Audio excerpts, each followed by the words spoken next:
जय हिंद दोस्तों। आखिर क्या है किसान आंदोलन, तो चलिए हम लोग समझते हैं इसको। किसानों ने एक बार फिर सरकार के खिलाफ विरोध प्रदर्शन का बिगुल बजा दिया है। पंजाब, हरियाणा समेत कई राज्यों से किसान दिल्ली कूच करने की तैयारी कर रहे हैं। आइए आपको बताते हैं कि आखिर वो कौन सी मांगे हैं जिनको लेकर किसान इस बार प्रदर्शन कर रहे हैं। किसानों ने एक बार फिर दिल्ली घेराव की तैयारी कर ली है। पंजाब, हरियाणा के साथ ही कई और राज्य के किसान दिल्ली कूच की तैयारी कर रहे हैं। हालांकि किसान ने इसे चलो दिल्ली मार्च का नाम दिया है, लेकिन इसे किसान आंदोलन 2.0 भी कहा जा रहा है। दरअसल इस आंदोलन का पैटर्न 2020-21 में हुए किसान आंदोलन से काफ़ी मिलता जुलता है। पिछली बार की तरह अलग अलग राज्यों से किसान इस आंदोलन में शामिल होने वाले हैं।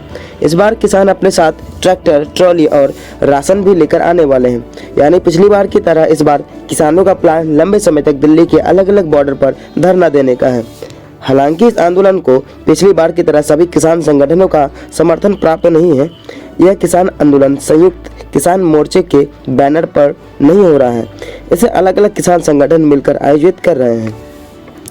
किसानों की मांग लेकर सरकार के साथ कई बैठक हो चुकी है, लेकिन फाइनल सहमति नहीं बन पा रही है। आइए आपको बताते हैं कि किन मांगों को लेकर किसान संगठन बार बार आंदोलन कर रहे हैं। तो पहला मांग है, किसान नेता न्यूनतम समर्थन मूल्य यानी कि MSP पर कानून बनाने की मांग कर रहे हैं। तो दूसरी बात करें तो किसानों ने दिल्ली मोर्चे के दौरान केंद्र सरकार की ओर से जिन भी मांगों को पूरा करने का भरोसा दिया था, उन्हें तुरंत पूरा करने की मांग की गई है। फिर तीसरे नंबर में है कि साल 2021-22 के किसान आंदोलन में जिन किसानों पर मुकदमे दर्ज किए गए थे, उन्हें रद्द करने की मांग शामिल है।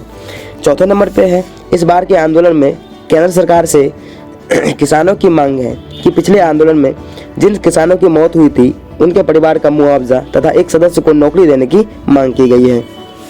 किसान नेता चाहते हैं कि लखीमपुर खीरी हिंसा के पीड़ितों को केंद्र सरकार न्याय दे और परिवार के एक सदस्य को नौकरी दे।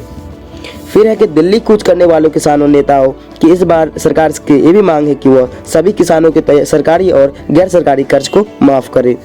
और जो है 60 साल से ऊपर के किसानों का 10,000 रुपये पेंशन देने की मांग भी इसमें शामिल है। दोस्तों, कृषि व दुग्ध उत्पादन, फलों, सब्जियों और मांस पर आयात शुल्क कम करने के लिए भत्ता बढ़ाने की भी मांग की गई है। किसान नेता किसान स्वामीनाथन आयोग की सिफारिशों को लागू करने की भी मांग कर रहे हैं। और जो है केंद्र सरकार से किसान कीटनाशक, बीज और उर्वरक अधिनियम में संशोधन करके कपास सहित सभी फसलों के बीजों की गुणवत्ता में सुधार करने की भी मांग कर रहे हैं। तो दोस्तों, ये थी किसानों की 10 मांगे। आई होप आप अच्छी तरह से इसको समझ गए होंगे। यदि आपको किसान आंदोलन से रिलेटेड कोई भी आपको दिक्कत है, प्रॉब्लम है, अगर कहीं नहीं समझ आ रहा है, तो आप कमेंट जरूर करें।